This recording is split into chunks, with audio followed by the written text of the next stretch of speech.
quick web assign questions because it's due at 8:30. I did extend it for any people who had not started it as of this morning. I just assumed you would be asking anyway. But for number 7 and 8, number 7 says, use the midpoint rule with n equals 4 to approximate the area of the region bounded by the graph. Okay, blah, blah, blah, blah, blah, right? Midpoint rule, that was the most important part. Now, yes, you can get these answers right away, but the point is not the answers. The point is, do you understand where they come from? So check it. We're going from 0 to pi over 4. How many subintervals? 4. Yeah, it says n equals 4. So delta x is as easy as, it's easy and hard all at the same time. The formula that says take the b minus the a all over how many you need to split it into, which would be pi over 16. So if I am doing my area, my midpoint area, right away, every single rectangle is going to have a base of pi over 16. Remember, that delta x is my base. So I'm going to go 1 pi over 16, 2 pi over 16. I mean, you can reduce that, but whatever. 3 pi over 16. Pretend this is even. And I have my 1, my 2, my 3, and my 4. I have my 4 different rectangles that are going to be popping up from those x values. Now, if I was needing, which I do need to do, to find my heights, where do heights come from again? Let's kind of review real fast. Where do heights come from for my rectangles? In general? Yeah, the function itself. So I need to go ahead and figure out what are my FFs, and I need to have 4 different rectangles. And in your calculator, how can you do that FF? Yeah, we're throwing this guy into our y1, right? So right away, to get ready for this problem, I'm going to go ahead and get that y1. Oh, no, I'm using the wrong annotators tool. Give me 1 sec, kid. I'm sorry. I'm using the board one, and I'm not using the one that you can see. All right. Now you should be able to see it, kid. 0 to pi over 4, and my delta x is always found by my b minus my a all over how many I have, which is pi over 16, which is why I'm cutting this into 1 pi over 16, 2 pi over 16, 3 pi over 16. Some of you guys yesterday were trying to get it all snazzy in your calculator with a sigma. That's cool and all. At the end of the day, do you know how to do it the old, the old-fashioned way? But that pi over 16 is how wide those rectangles are going to be. And I think Hovan was the one that said it. Others of you were thinking it. F of x is how we get those heights. Oh, I'm throwing in that pi too early. What I meant was we need 2 other FFs because I need 4 rectangles in total. And then I was reminding everyone, how do we do this in our calculator? In our calculator, we go ahead and throw this guy, our function, into our y1. So if you didn't have your calculator the other day, or if something wasn't going right last night, let's check it now. In our y1, we need our 5 tangent x, I think. Is that our function, guys? Yeah, it is. Our 5 tangent x. I need to make sure I'm in radian mode because I've been working with pre-cal and vectors. So I've been in degree mode. But I already have my pi over 16. Don't hit enter. Get the pi, get the over, get the 16. We're going to put this all in at once. I'm not going to use a sigma. I'm going to go old school. And old school says, check out my little buttons. Clear and alpha, trace, get that y1. But remember, this is something that someone was messing up. Get that parenthesis because I need the pi over 16 to distribute to everybody. So I need that big old parenthesis to group it all in. Now, I'm not going to use, I'm trying to think of what am I going to plug into this first one. I'm not going to use what's on the left like we did yesterday. I'm not going to use what's on the left because it's not a left Riemann approximation. So I'm not going to put in 0 first because it's not coming from the left. Otherwise, I would use 0, pi over 16, 2 pi over 16, 3 pi over 16, and there are my 4. I'm also not going to start from the right like I did yesterday. If it was a right Riemann approximation, using pi over 4, 3 pi over 16, 2 pi over 16, pi over 16, these four. Instead, I have to think midpoint, and midpoint isn't either one. Instead, I need to figure out, but Sarah, do you remember anything I said about finding the midpoint the other day? Yeah, and don't even think about like with numbers, it's more like you just add the two together and then divide in half. So I'm using the averaging idea. So I can think of, now I could divide by 2, if you guys wouldn't mind that, pi over 16 minus 0. Sorry, plus 0, we're averaging them. Dividing by 2 to find the midpoint and just average, add the two together, divide by 2. That's the same thing as pi over 32. And that would work for every single one. 2 pi over 16 plus pi over 16. That would be 3 pi over 16 or 3 pi over 32, but most of you will see a pattern. Because it's all the odd ones. The next one would be 5 pi over 32. The next one would be 7 pi over 32, which made the sigma thing weird for the guys trying to do the sigma yesterday. But we don't need sigma, we just need to be able to throw this in our calculator. If you can figure out the sigma, that's great, but otherwise, plug and chug it, cool kids. Plug and chug it. So you have that calculator. I'm not going to plug in the rest of it because you can already see what the right answer is supposed to be. Can you make it match? But I'm plugging f of, or y1 of, in big parentheses so that this guy would distribute to everyone. And I'm plugging in all 4 of those values. Any questions about calculator? Any questions about the steps that I'm taking? P.S. The forever cards are up to date. I see one of you taking advantage of that. Others of you can as well. For this chapter and a little bit of the next chapter. We're good? Number 8. Number 8. Hezekiah, I'm a little curious as to why you don't have paper on your desk and why you're not doing this problem, because I know you haven't done it yet. Number 8. No, that's just accountability. That's what that's called. Number 8. Use the midpoint rule with n equals 4. So, Sarah, what's my number line going to be? What's the beginning and ending of this guy? Yeah, you got it, kid. And then what's my n? And I'm using that midpoint rule again, right? So the cool thing is, for everybody else, Sarah's got this totally down. That's why I was having her do it. Do that b minus a. Figure out what those increments are. Get those guys on your number line. I don't need to know what this thing looks like. But what's different with the midpoint rule is what's halfway in between. If you think in decimals, let me think in decimals this time. Is that okay? If you think in decimals, some of you do, 0.5, 1.5. You can think of what's between 0 and 0.5. What's halfway between 0 and 50 cents? It's called 25 cents, or you could be using 1/4. You find that from your formula also. And then what's halfway between 50 cents and $1? 75 cents. How about 1 and 150? How about 125? Sometimes decimals, if you're using your calculator, are just nicer. So you could use 1/4, 3/4, 5/4, and 7/4. Or you can use the decimals. Maybe it's easier to type it all in.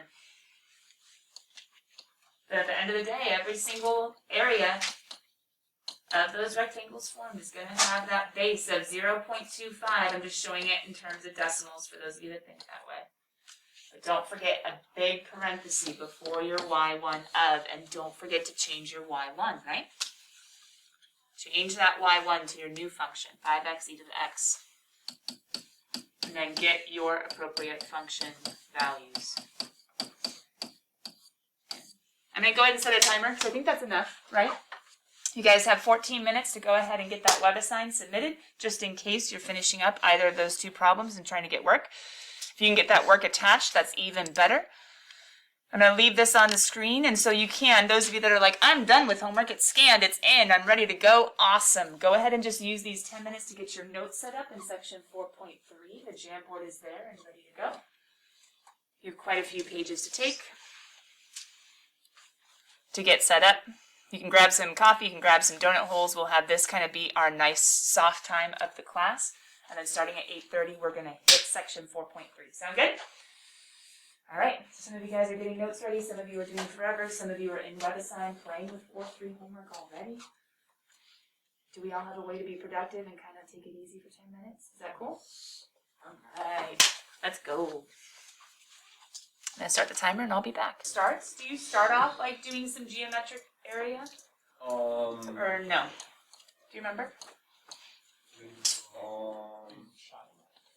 As he's looking at that, I'm just gonna kind of get some sketches up here. Or we change it from, I think that's Riemann's to that.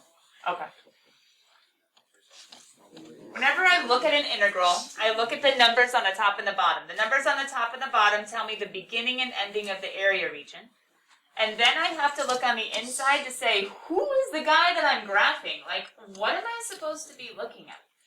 So for this first one, I have to think about the constant. Guys, remember, basic graphs, right? The constant function, what does it look like? Y equals a constant, it looks like a what? Y equals 4. It's going to look like a flat line. There we go. Woo! Got it. It's going to look like a flat line. It's going to be a flat line at 4 specifically. Ooh, let's not use a highlighter. That's awkward.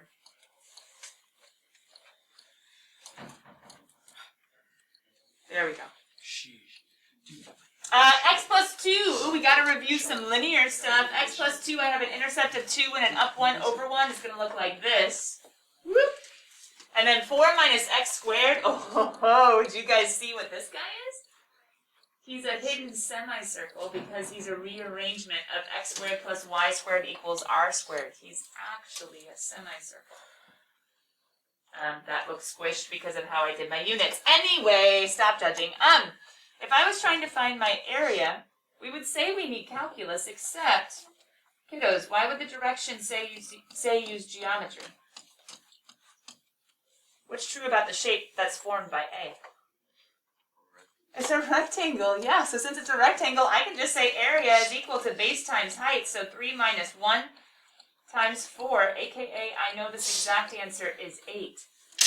And what's going to happen when I pull up my, oh, did I close my graphing calculator? I did. We should sue. You guys saw an infinite sum last time, and you saw me do a definite integral. So this one, yeah, it's all calculus-y, yeah. But it really just comes back to geometry when you go to do the integral, alpha window number 4, from 1 to 3, boop, boop. It's not a weird, nasty decimal. It's a perfect answer of, check it, check it, check it, check it, boop, 8. Right? And why is it 8? Because if I was to, you guys ready to what else your computer, I mean, it has an operating system, but your calculator can do? If I was to graph 4, have you guys ever seen on the graph feature, you know how you do your max and your min and your intersect? Did anybody see there was an integral? Ooh, an integral, number 7. It's going to ask for a lower limit. Oh, that's 1. Upper limit. Ooh, that's 3. Whoa, that's pretty cool. But it's a geometric figure. It's a rectangle. Like, we don't need calculus to do that. We just need to draw it and think about it. So question, have you guys, or as you guys think about letter B, and as I go out to 3, what shape is going to be formed when I go ahead and shade this guy? Yeah, well, you could say it's a trapezoid, right? Or what else could you do if you want to, like, not remember what a trapezoidal area is? Couldn't you make it a rectangle plus a triangle? Right? But I am going to remind you guys of the trapezoid area formula because we are going to need it on the next page. A is equal to 1/2. Ooh, okay, hold on. You've learned different trapezoids. What is staying? Oh, that's hard to even say.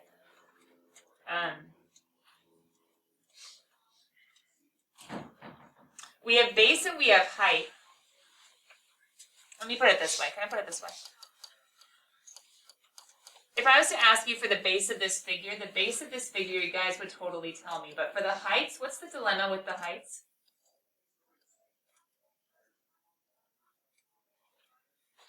Is it too distracting with the door open? I got it.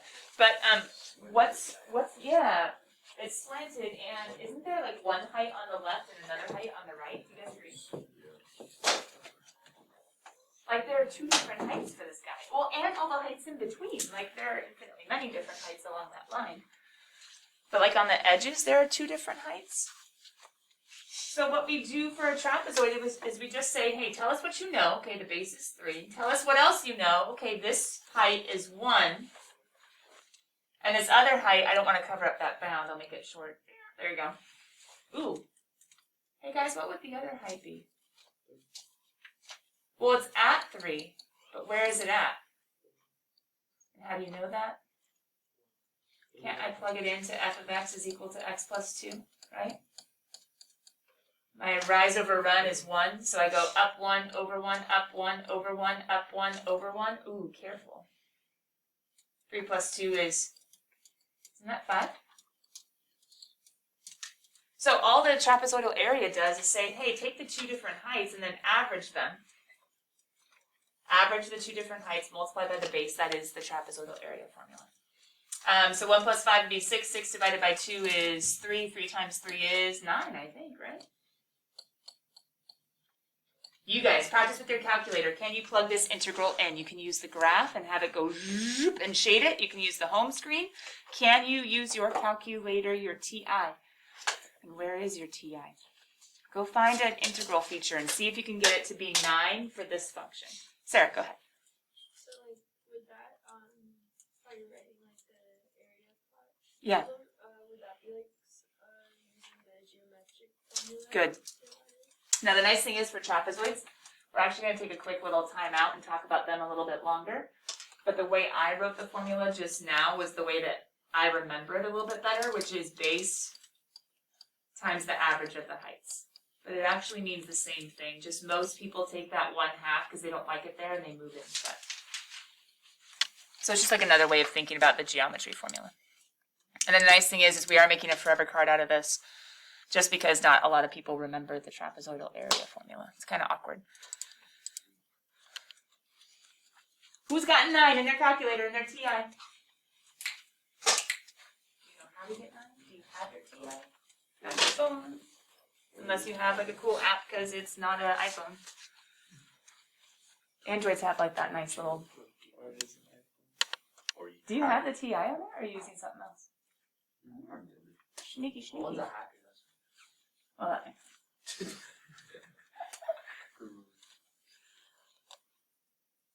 Any questions on getting the 9? Just a quick reminder just in case anybody's wondering, remember, that exactly, where is the integral? No, that's a valid question though, right? From the home screen, how did I find this guy? I can go to math and I can scroll down to fn int for function integrate. You can go to math. It's the int one, function integrate. But wasn't there a cool alpha window in the home screen? Alpha window where you can find absolute value and summations and derivatives. You can also find integrals and logarithms and permutations and combinations. But from the home screen, math, go to the int one, or the int one but in alpha window you see the sign. Or graph, and then I'm coming to you, Sarah, or graph, second trace, and there's that nice little whoop, there's the integral. But you have to answer what's the lower bound, use the lower limit, which for us was 0. That was the lower number. Oh, did I not hit it? I did not hit it. No, I did. I think I did. 0 to 3. Sarah, what's up, kid? Oh, I did not hit it. For the first sketch, where'd you get 2 from? Oh, my area formula is base times height, right? And so for the base, I need to figure out the distance. And so for the distance, I just did 3 minus 1. Yeah, good question, kid. I didn't actually label much of anything, sorry. There's my 1. There's my 5 from plugging in. Here's my 3. Now did I get it? What's what? Lower limit, you just have to put in the lower number on the integral. So where are you starting from? And where are you going to? And then it should give you what you need.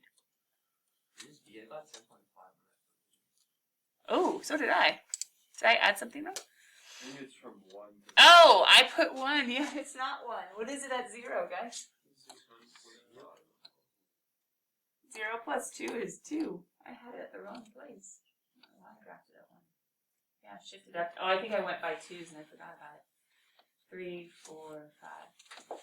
So then that would be a 2 plus 5, which would be 7. 7 divided by 2 is 3 point. I'll just do 7 and 3 is 21, and 21 divided by 2 is 10.5. That's easy.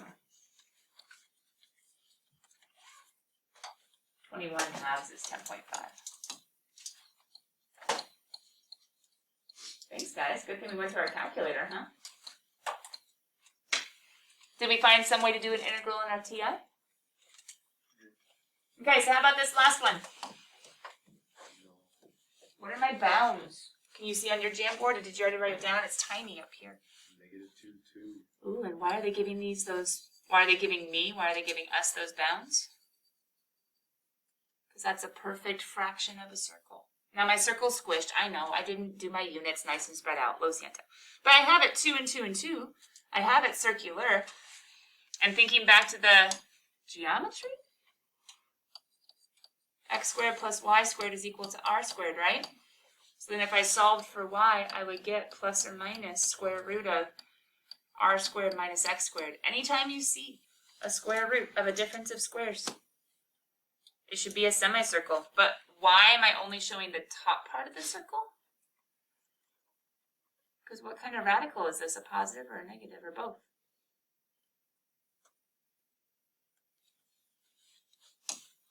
If you don't have a sign, what do you assume a number is or an expression is? So it's only the top half. If it was negative, it'd be the bottom half. So let's think back to our geometry, cool kids. What's the area of a semicircle? Well, what's the area of a circle?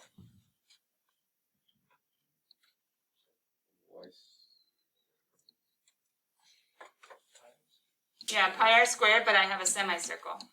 So all I have to do for my area is just realize that my radius is 2.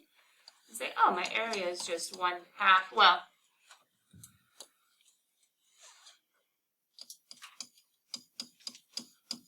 (1/2 pi 2 squared is 1/2 of 4 pi, which is 2 pi. Now, this one's going to be a little bit harder in your calculator. If you wanted an exact answer, it should be 2 pi, but what's your calculator going to give you? Probably something along the lines of 6.28, right? I'm going to do this from my home screen just to remind you this is a thing, alpha window number 4. And I can go from -2, don't forget your bounds, to +2 of the square root. And believe me, you want to be able to use both the graph and even more so the home screen. Enter. What is that? Oh yeah, that's right. It's 2 pi. But they did an approximation technique, and so they, got as close as they could, and it's close enough for me to see it's 2 pi. But the exact answer, the better answer, is this one, not that one, because it goes off right about here. Slackers. All right. So, some of those definite integrals we can do just with geometry. As we finish off Riemann sums, I said I was going to show you one more Riemann sum. We've done left, we've done right, we've done midpoint, if you've been tracking with us. Now it's time for trapezoids and then a forever card, which is why I had you guys taking notes at the beginning of class. So does it make sense for, I'm using the exact same function. I just didn't write down all the information from last time. So same example as, if you want to write yourselves a quick note, as 4.2, where we have our function of y equals 9 minus x squared. And we're going on the interval from, was it 0 to 3? You guys check back in 4.2 real fast. What interval did we use for our areas, for our left, right, midpoint? Who has 4.2 notes? Thanks, Lucas. What do you see for our 3 examples? It was x equals 9 minus x squared. Okay. And then did it have an interval for like beginning and ending? 0 and 3. Okay, perfect. So then on 0 to 3. And then did I have like a certain number of subintervals? Was it 3? Yeah, I think I was just going by 1, right? So I can go ahead and make my 0. I can make my 3. We're saying that n is equal to 3. This terminology should be more familiar, right? Because you did homework. So I can do my little, if we need that practice, delta x is equal to 3 minus 0 all over 3. So I'm going by 1s. There's my 1, there's my 2. But what's different with trapezoids? Ready? What's different with trapezoids is trapezoids say, I can deal with 2 heights. So I'm going to have a height at 0, but I'm also going to have a height at 1, and I'm going to connect them. Yvonne, you getting it? I have a height at 0, and I have a height at 1. I have a height at 1, and I have a height at 2. I have a height at 2, and I have a height at 3. Trapezoids say, I take them all. I don't take just the, I don't just take the left. I don't just take the right. I don't know, but Victor's very excited about something that you're doing. I don't just take the left. I don't just take the right. I take both. So when I'm trying to do this trapezoid, I say I want 0 and 1. Wait, what? Oh, it's a music note. Oh, not really. But coming back, I want 0 and 1 for that subinterval. Why? Because my formula tells me so. So if I was trying to do it the long way, which is not a bad way, it gives you the idea. I have 3 trapezoids I need to make. All 3 of them are going to have a base of that delta x that we see over there. However, what they also all have, that gets a little bit confusing, is technically, wait, all of the area formulas have that 1/2 in front. Or you could put it over here, but that might get messy if you're doing like y1s and stuff. And then they all have an addition. So it's a bit more intense than the area formula of just base times height.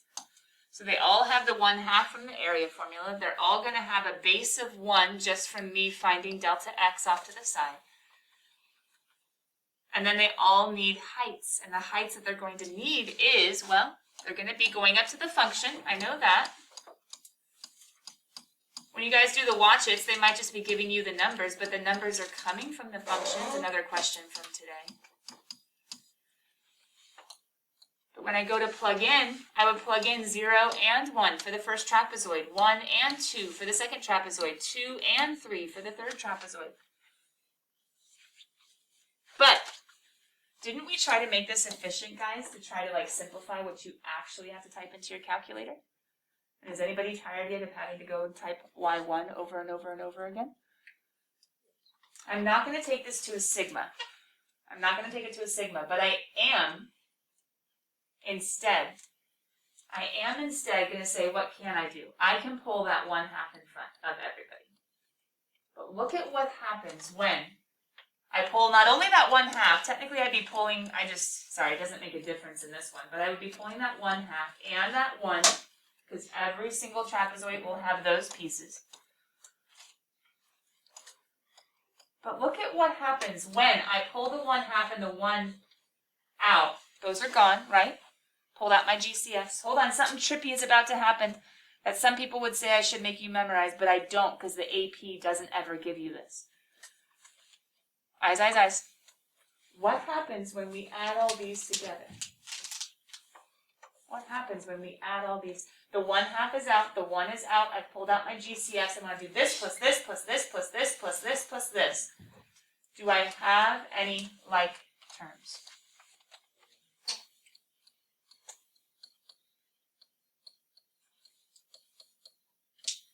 What like terms do I have?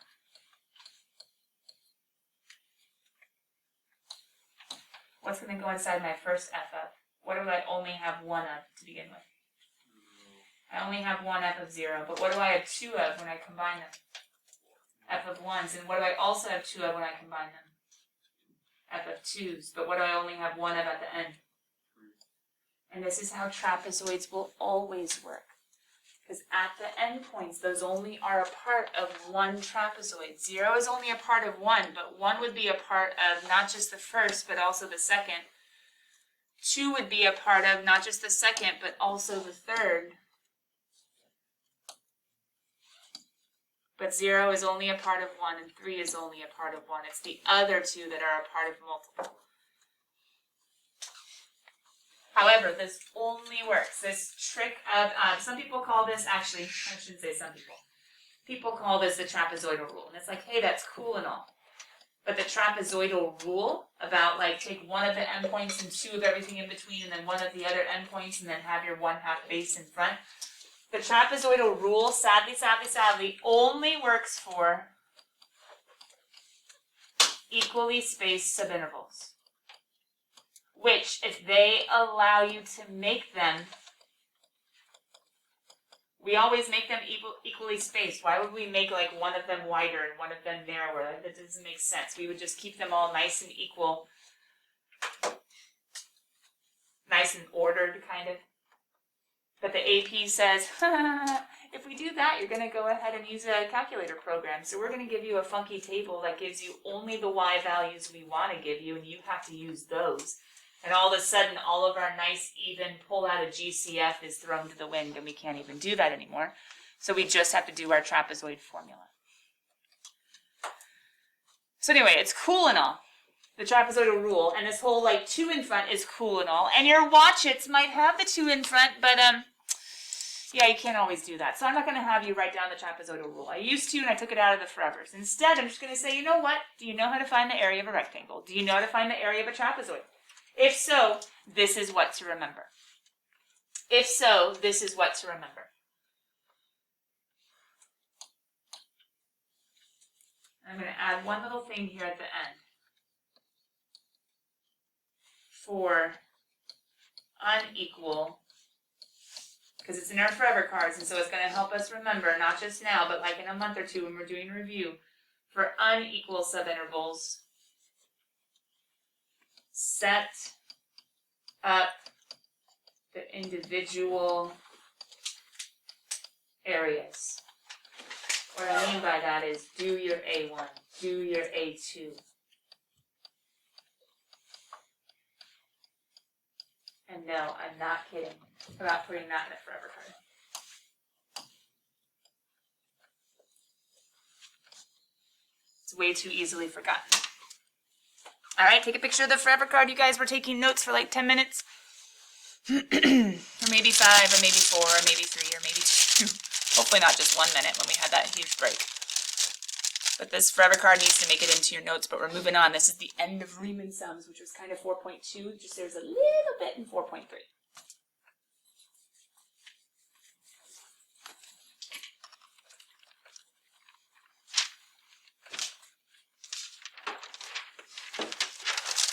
Ooh, although for us it's forever number 31. Stink. Now I'm ahead one. Oh no, for us it's forever 30. That's right. My count in these cards is off. I always forget that. Oh no. Where'd my push pin go? Well, I guess for right now this will go take the place of the motion.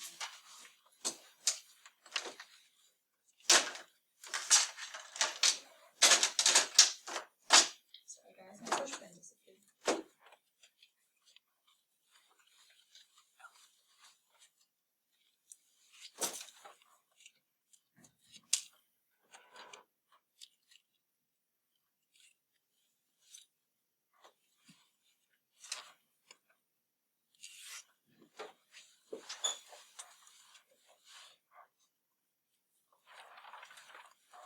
Here we go.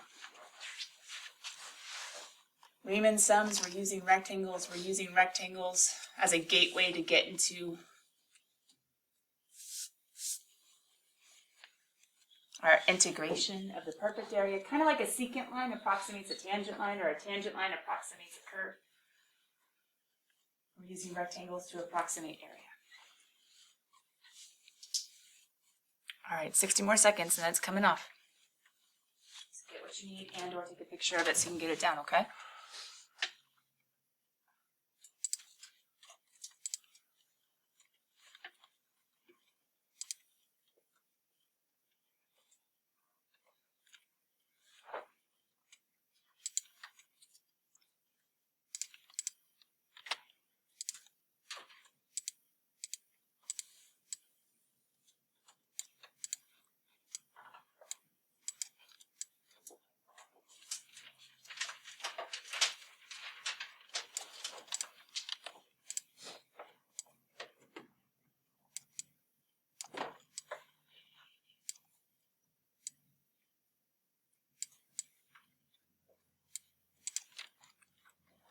Okay, there's your forever card in the next slide as well.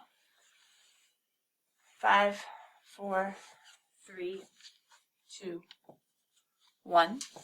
This is actually summarizing what we saw yesterday as far as the sigmas. So we already kind of talked about it, and I already showed it yesterday as well. I just didn't have you guys get it down. But this is hey, if we have these different ways of adding together a finite number of rectangles, trapezoids from the right, from the left, from the middle, whatever, the right's the easiest to write down.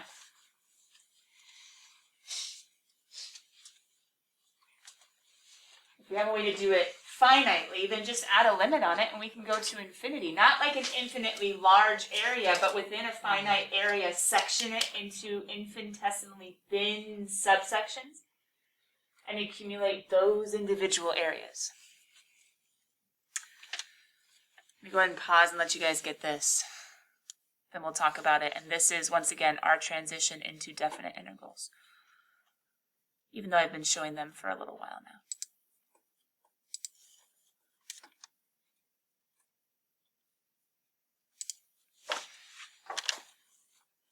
I am going to add a quick little note at the bottom, though, for us to include a variation of sorts, if that's okay. I am going to add a little note at the bottom, a variation of sorts. Once again, each of these that I'm writing, guys, is for a very particular question to help you with very specific AP type problems, okay?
Do this instead.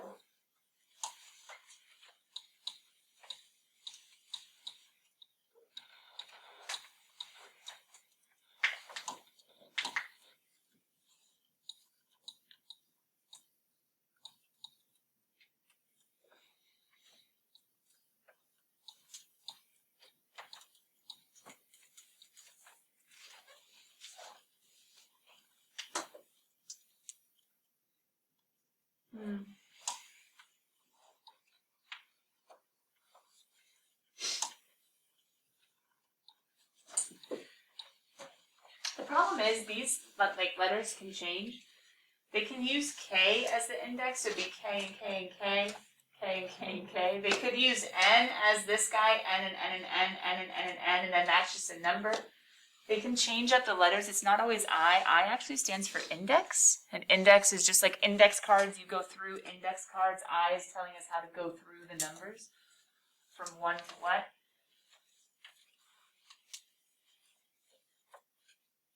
But in particular, what is this f of c sub I? Like, what would you actually put in here? You wouldn't put a random c in your graphing calculator. You would ask yourself, what is the a of the integral? What am I moving by? And then have that be multiplied by whatever your index is. So we're adding that little quick note on at the end, just because, once again, preparing you for what you might see in the AP, but also we're going to see a little bit of that in homework. And I have some examples like that in the next page as well. But the nice thing is, if you understand these problems, some of them go really fast. Now, hold on, careful. If Emily or Sweetie are grading your work, if a problem ever goes really fast, what do you do on your paper to show that you thought about it? Like write it down, maybe label stuff, right? If it's a vocab, if it's some of these problems on the next screen, it doesn't have to have a lot of work. It really doesn't, but it does need to at least be written down. Don't just like fill in the box and be like, psh, doesn't matter. Because I'm trying to get you to have some muscle memory as far as get your brain to make more connections than just typing, but also handwriting. It's method to my madness. But in words, here we go. A definite integral is the sum or accumulation. Good calculus word. Oh my goodness. Accumulation, that's a huge idea. I'm accumulating infinitesimally thin lines, which is really weird because lines have no depth, but these rectangles being made thin gives us the true definition of depth. Anyway, over infinitesimally thin partitions, that's just like the little sectioning of A and B, splitting it up, of the infinitely many rectangular areas. So I can talk about my little partitions going to 0. That's this snazzy terminology. It's like, hey, have the little delta, have the little bases, have the little widths go to 0. Or you can also say, have the number of rectangles go to infinity. I can say either one, exposing you to both. But let's see what problems look like. Ready? The problems that are so easy, you're not going to write any work down, then you're going to get in trouble, so just write it down and help your brain remember. Change from Riemann sum to integral notation. They're telling me one way of looking at it, but they're saying there's a way that I can make this just a definite integral. They're saying there's a way I can make this just a definite integral. Now, right away, when I see delta x and delta x, I am talking about it with respect to x. So I can put my little dx on both. Josh, is it possible to have a delta y? Yeah, it's possible for me to like switch all of my orientation to go with y instead of with x. You'll see some of that in homework. But these ones are just dx. It's like, okay. Can you tell who your function is? Who's the guy that the C is getting plugged into? What's the function behind the scenes that the C got plugged into? For the second one, he's the easiest one. What was the function this guy was plugged into? Yeah, perfect. 3 over x squared.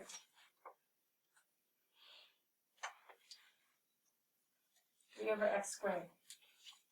And in this one, guys, they haven't made it definite because they didn't tell me what that n is. So these are indefinite because they haven't given me any actual numbers. They didn't tell me where to end. Actually, it's a little bit more confusing.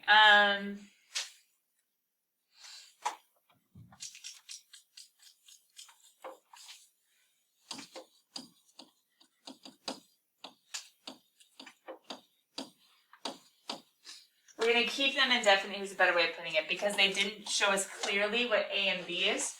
Right now it seems like A is 0 because there is no like 2 plus or 3 plus. It seems like A is 0 because there's nothing adding that C sub I. And I don't see clearly like delta x is in there. So what I'm preparing you for with this little add-in is another way that they could ask this question. But there is no clear, like, when does this end? I don't know. So since I don't know, and there's nothing that they told me explicitly in this problem, I would just put that as my, well, this integral will help me with that. Just give me some bounds and I'll go from there. And this guy's super similar. It's just going to be 6x times 4 minus x squared. And once again, there were no clear indicators of bounds. So I just say, okay, fine. But this is the this is the integral. It's an indefinite integral.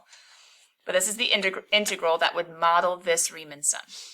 If you gave me some clues about who A is, if you wrote it differently, not with C's, but with other stuff, maybe I could figure out the bounds.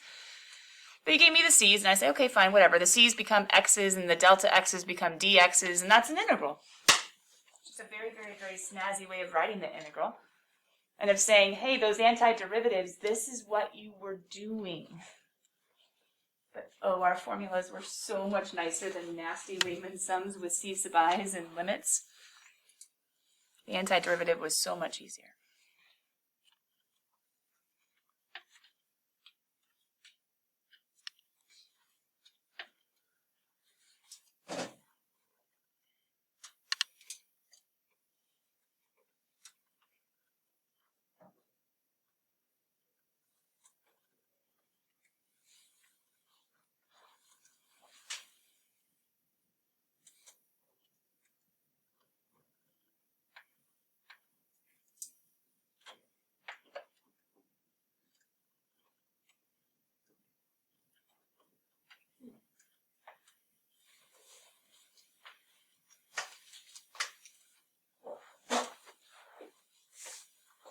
You guys almost there?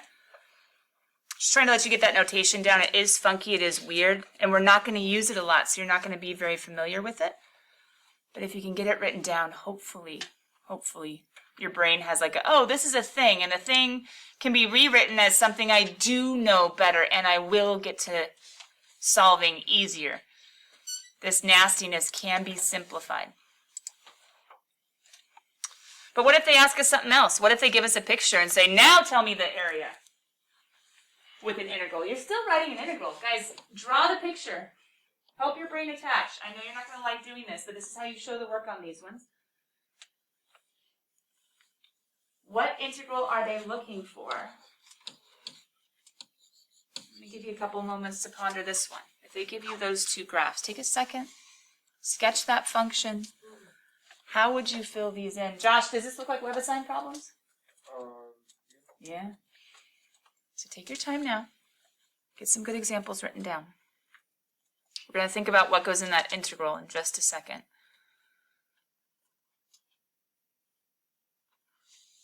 Maybe you could be thinking about it as you write.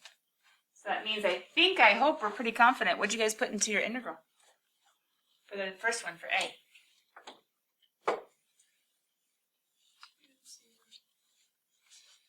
Yeah, and I usually say the lower to the higher. So let's go ahead and start from the bottom. Kind of like your calculator. So think it says lower limit, upper limit. So 0 to 2, but yes, those are the bounds. And then what's inside, Sarah? 4 minus 2. Perfect, kid. If you guys had that for the first one, awesome. You totally have it. And now I'm going to take back the totally. I'm going to ask you what you did for the second one. Maybe not totally have it. Victor, what do you think? What goes inside for B? Don't worry about the bounds right now. What do you think goes inside? I know, I set you up to be really nervous about what you said, but yeah. You could put little brackets if you want. There should be some sort of like punctuation, some sort of setting apart the integral and the dy. Remember, these are bookends, and what's inside is that function that we look at for the antiderivative. But technically with PEMDAS, y minus 2 squared is already grouped. I don't actually need those. But Hovan, what do you think the bounds are? Nope. But I asked that on purpose, and I kind of set you up for failure. Let's pause and let's think. Every time we write a definite integral, those ones didn't have bounds. That one doesn't count. These ones could have bounds. Even though I put A to B, I am talking about x values going from A to B. These are x1 and x2s. These are x values. Why? Because it's in terms of x. Everything's in terms of x. The function, the differential, the indicator, these need to be x's. What changes, and it's the first time you've seen it, what changes if it says dy and everything's in terms of y? It's the y bounds. Y doesn't go between 0 to 4. What does y go between? Do you see? And you might not be able to see, and maybe I should have made it a little bit clearer. This one is technically measuring, I know I went side to side, this one's technically measuring the up and down. The rectangles would be up and down. This one is technically measuring right to left. The rectangles would be going right to left, because everything has changed. My perspective has shifted. So I would also be going from. Do you guys see it, though? Does that make sense? Moving forward? I need the 0 to 2 because everything needs to be in terms of y's. Not just the differential, that's the indicator, not just the function following the indicator's direction, but also the bounds. That'll save some heartache, though, in homework, yeah? That should save some heartache in homework. But what if they start throwing awkward letters in there? What if they start throwing awkward letters? Now, I'm so sorry. This is a little bit annoying because this guy is a little bit too high, a little bit too... M got it in there, but it was a little sidewhacker. There we go. I'm going to draw pictures because we've already talked about today what this guy looks like. Y equals 4 is just up here at 4. 1 and 2 and 3 and 4. This guy is a little bit more interesting, but once again, I'm trying to support you. This is in class. I don't have to totally make you do everything, right? But I am going to go ahead and put some, how do I know that all of these are A's? How do I know that my absolute value v has been flipped and shifted up? Hopefully you guys are looking at those functions and trying to understand.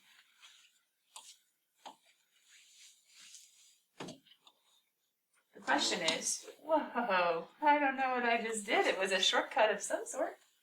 Huh. Okay, anyway. That was kind of exciting, kind of tricky. Don't know how to repeat it. Don't know if I want to.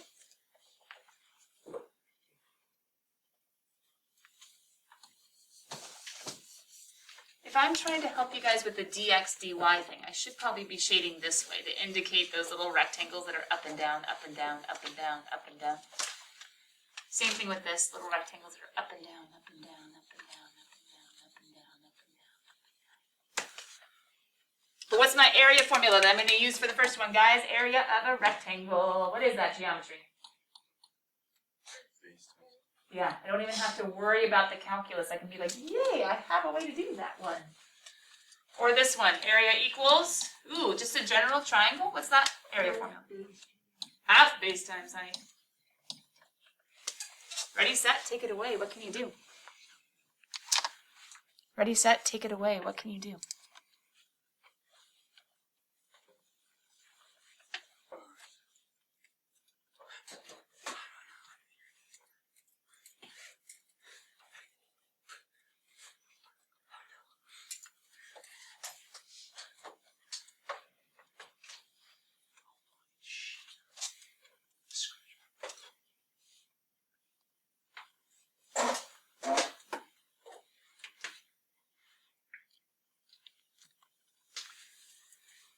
What happened, guys? What's the base of this guy? Oh, I need to share with Mo. Sorry, Mo. Here you go. Oh, I know. I've been sharing. I just paused it. I was doing an email. They're looking out for you. They're looking out for you. What's the base? 2A. Do you see it? It's A there and A there. There's two of the A's. Does that make sense? And what's the height? Question is, could you have made the picture? Does that make sense? Once you have the picture, hopefully it's not too bad. So I have 2 times A and I have times 4. So what's my overall area? 8A. What? There are WebAssign problems just like it if you're in WebAssign. Well, I don't know about the A's, but the idea of setting up a rectangle. What's this one? What's my base going to be? 2A. What's my height going to be? 1A. 1A. And what happens when I multiply 1/2 times 2 times A times A? A squared. Whew, that was rough. The letters, they're killing us. What? What? Now, hold on. I'm on slide number, what slide am I on? I'm on slide number 8 out of how many? 20. Whoo! Slide 8 out of 20. What is coming next? If you guys notice, there's something about motion. You're like back to that. We haven't even done a motion. Okay, there's a motion packet coming, but it's coming on Monday. Instead, we're going to pause on the motion packet, and we're going to go peek at, well, you can peek at WebAssign, technically, but no, we're peeking at section 4.4. Because that was our goal today in our lesson plans. If you guys check it, finish 4.3 and start 4.4, the fundamental theorem of calculus. I keep on trying to show you what's next. It kind of helps in what we're learning. I keep on trying to show you guys what's next because it helps in what we're learning. Section 4.4. Well, I'll show you here instead. That's okay. I got you.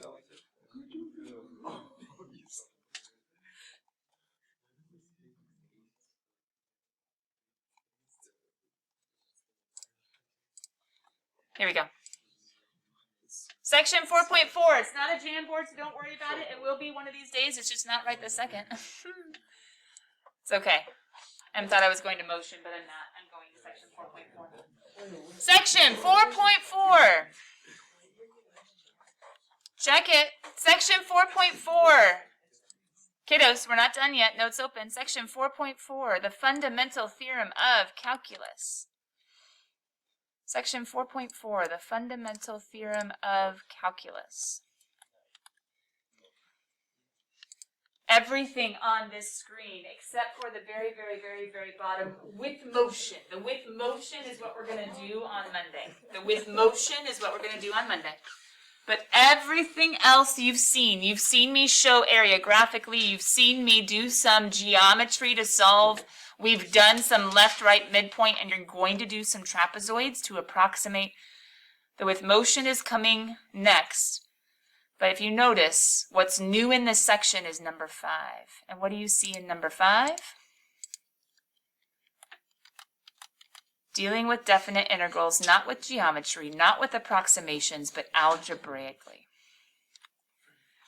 And actually, some of this will help you in your 4.3 homework, so I'm not just trying to be mean. I mean, I rarely try to be mean. But I'm not just being mean, a better way of putting it. I'm not just being mean. Technically, all you need is little baby sketches. You don't need detail, and the with motion is coming in a forever card on Monday, no big deal. You just need little baby sketches to be like, oh, that's right, that's what we're trying to do. This is how we can do it with geometry. This is how we can do it with rectangles, but how can we do it by hand is the big question that we're trying to answer. Lucas, did you have a question for me? Did I miss it? We skip pages. No, don't worry. The motion is going to be like a motion packet. I'll make it a separate section. Don't worry. It was just in that last set of slides because it had room. You know what I mean? Because there were plenty of slides left over for us to put it in. But I might just end up making it separate slides anyway.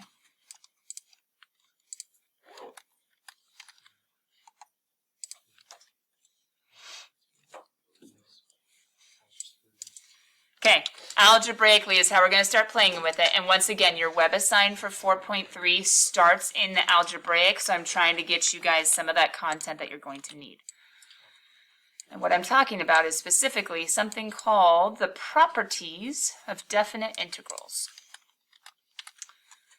And that's what's coming next, the properties of definite integrals. If we can get through this, then you'll be good and solid and ready to go on 4.3 homework, all of it, not just part of it, but all of it.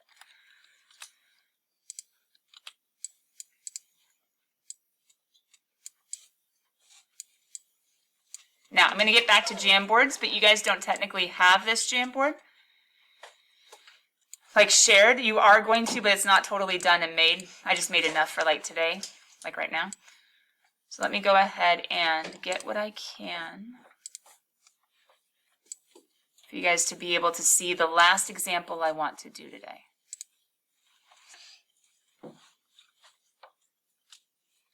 I do technically have this on a Jamboard. If you want to take a quick picture, you totally can. Uh-oh, this is in the way now. Hold on.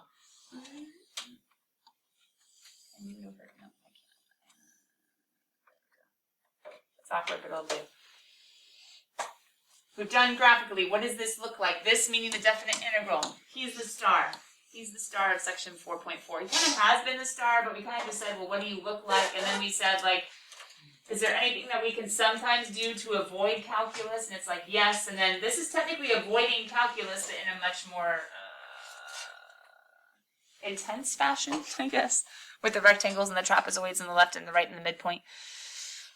But still, the definite integral is our star. Algebraically, okay, this is what I want to end on. This is what we need to get down. Right, Josh? This was in homework? The like little bounds and the little pieces, you got to put them together. Was that in 4.3? Yeah. Okay, so you need this for 4.3 homework. I saw it. He asked me a couple questions yesterday. He was just having to see what was on the screen. Nervous?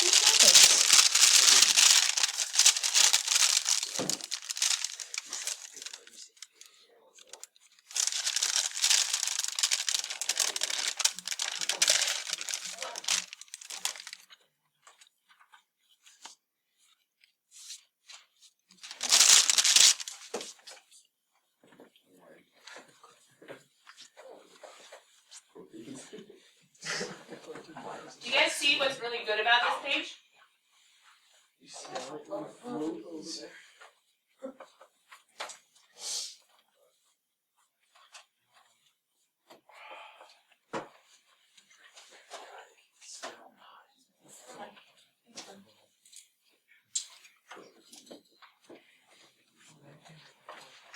Do you guys see a yellow box? Yes or no?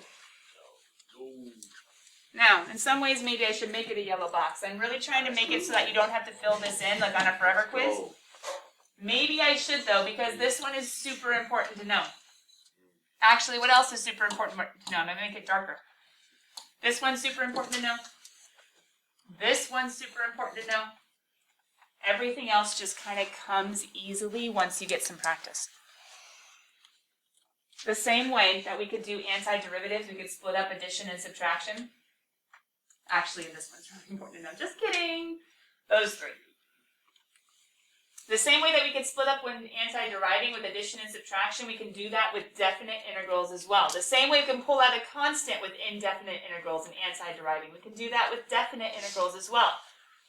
But there are a few weird things that happen if the bounds don't go anywhere. One of our calculus sweatshirts said, the number of hours of sleep the number of hours of sleep a calculus student gets or an AP student gets is this. Because it was 0. It's kind of funny. This one, why are the numbers going backwards? And going backwards, you're retracing. You have to think of everything as negative or opposite direction. And then this one says to get from A to B, you can stop off somewhere in between and you'll still get there. So what does this mean to help you on the homework? That should be due tonight, but it's really, well, it should be due tomorrow. I'm making it due Monday, but you should get as much done as possible because we're doing 4 more of it tomorrow. I'll get you guys tomorrow. So what if this says go? And I have some clues up here. Guys, it's as easy as the 3 comes out. The integral from 1 to 4 of f of x can be plugged in minus the integral from 1 to 4 of g of x can be plugged in. Check it. I can just take my clues, and as long as I apply them appropriately, I have my final answer. Oh, look at that. Whoa, what about this guy? This guy has a 2 out in front. Okay, bring him out. And it flips the bounds. Question, what does one of those circled ones say about what happens when I flip the bounds? What does it say when I flip the bounds, Hezekiah? Which one has it flipping the bounds? Is it 1, is it 2, or is it 4? I said it was the yellow one. 2. Yeah, and what happens when you flip the bounds? So all I have to do is say, put in a negative to the 1 to 4 one and say, oh, you're just going backwards. And backwards in math is an opposite sign. Dun, dun, dun, dun, dun. Woo! What about this one? This one says to get from 1 to 2 is negative 5.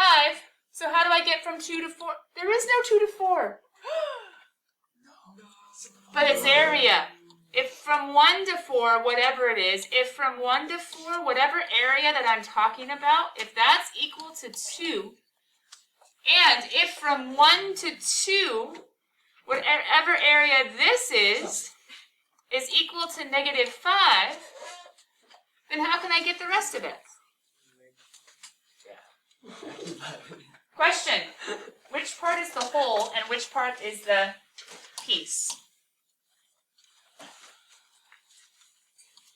Couldn't I say from, well, let me put it this way. It's probably the easiest way to show it. To go from 1 to 2 of f of x, I'm using that last highlighted one. And then from 2 to 4 of f of x needs to equal from 1 to 4 of f of x. So all I gotta do is plug in some numbers and say, well, from 1 to 4 is 2. From 2 to 4 is, I don't know. And then from 1 to 2 is negative 5. And I solved. And my final answer is going to be 7. Alright, cool kids, I'll see you later. Dude, they just wait. Reading merch. I told Sarah